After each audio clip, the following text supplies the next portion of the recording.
On this episode of Made for Glory, we'll focus on the fifth of Jesus' 7 last words from the cross, where he says, I thirst.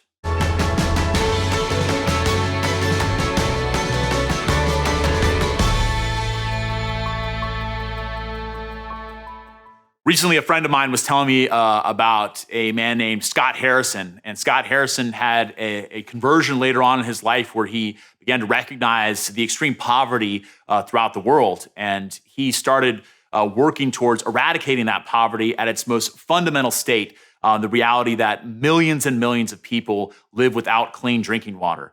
And so he founded a company called Charity Water. And it's interesting to me that his kind of memoir of how he started this company and the work that they're doing, drilling wells all over the world, that memoir is called Thirst. Thirst. And I think that word thirst, that reality of thirst is so primal, so fundamental to who we are as human persons, who we are as carbon-based life forms, that we have this thirst, this desire for water. And without that, nothing else matters.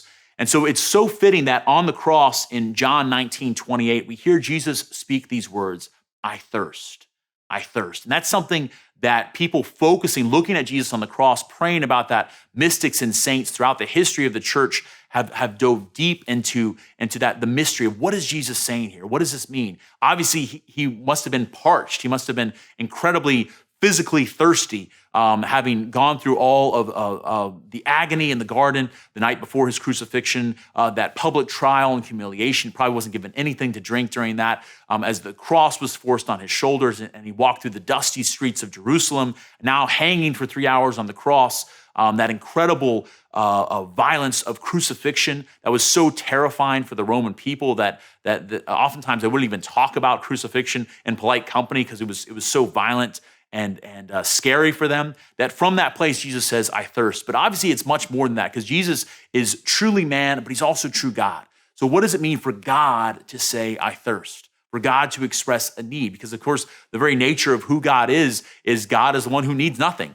But that somehow the mystery of what's happening on the cross, that God has opened himself up to vulnerability, that God makes himself vulnerable to us.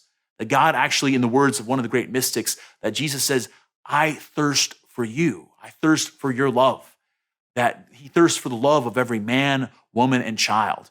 And when we begin to encounter that, it really begins to change us. I think of the conversion of Mother Teresa. Mother Teresa had been a religious sister already. She'd been living for the Lord, but she had a much deeper conversion when she experienced and heard Jesus speaking about his thirst for her and his thirst for the entire world. And that the way that Mother Teresa began to seek to quench the thirst of Jesus was by going out and finding thirsty people who were longing for water, longing for food, longing for basic necessities, but also longing for love.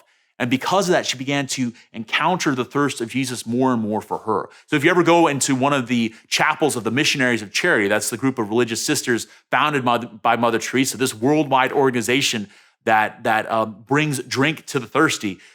In their chapels, they always have a crucifix, and underneath the crucifix, the words are always written, I thirst.